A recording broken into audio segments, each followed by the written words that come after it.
Congratulations, naway magsilbing daan ito upang matugunan ang immediate na pangailangan medical ng ating mga kababayan, lalo hindi madali ang pagpunta sa mga ospital ngayong panahon ng pandemya. Maraming salamat.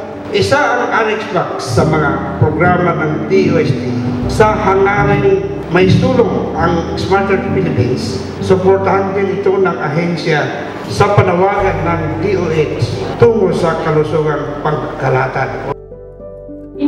Ginagamit namin talaga ang RxBox. Kita namin talaga importante siya sa mga buntis. Kasi lalo na yung mga buntis namin na bumababa mula sa mga bukid, sa mga bundok, sa mga GEDA na tinatawag natin. Wala silang mga prenatal. Never pa nila na-examine ang mga tiyan nila kung normal ba ang presentation ng baby nila. Kami, dahil sa tulong ng RxBox, naririnig namin kung normal ang heartbeat niya, no? Tapos ang isa sa mga importante rin yung mga activity sa loob, no? Na-explain namin sa mga pasyente namin kung gano'n na nila kailangan pumunta ng ospital or kung kailan namin sila i-refer. Sa tulong po ng RxBox, mas naging easy na padali yung gawain namin bilang mga healthcare worker in helping our patients. Tsaka accurate din yung mga results sa mga vital signs, sa AFHT ng baby sa tiyan, lalong-lalo na po sa postpartum monitoring. Instead na manual yung gamit namin mag-monitor, automatic mo na lang ikabit, maglabas na yung result. Mas ma-focus kami sa baby kasi yung mother may ganito ng monitoring. Dili po may maglison, murag hayahay na po ang among hunahuna nga sila naana diri sa RHU makilala.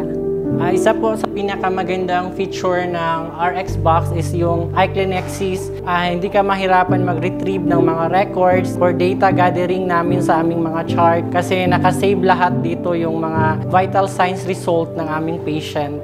So, ang maganda kasi sa RxBox, meron tayong ECG. Pag ang pasyente nagkakaroon ng chief complaint na sabi niya masakit ang dibdib niya, then pag na-interview mo siya through history, meron na siyang sakit sa puso, no? So, maganda yung ECG na meron sa RxBox, may piprint namin. Tapos, pwede namin padala sa kanya at i-refer siya sa mas mataas na ospital or sa mga espesyalista.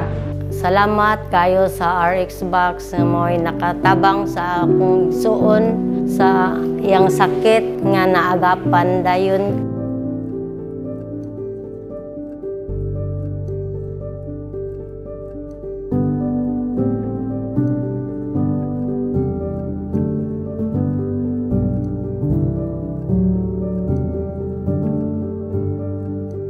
Assalamualaikum, Saki si Halima Panday Mamulindas, nakabung sa Barangay Dungbuan, Malang North, Cotabato.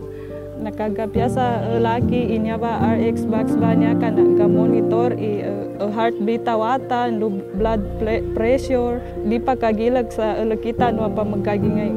Sokran DOST sa niya ba iningay no sa kami niya RxBox ka nakatabang.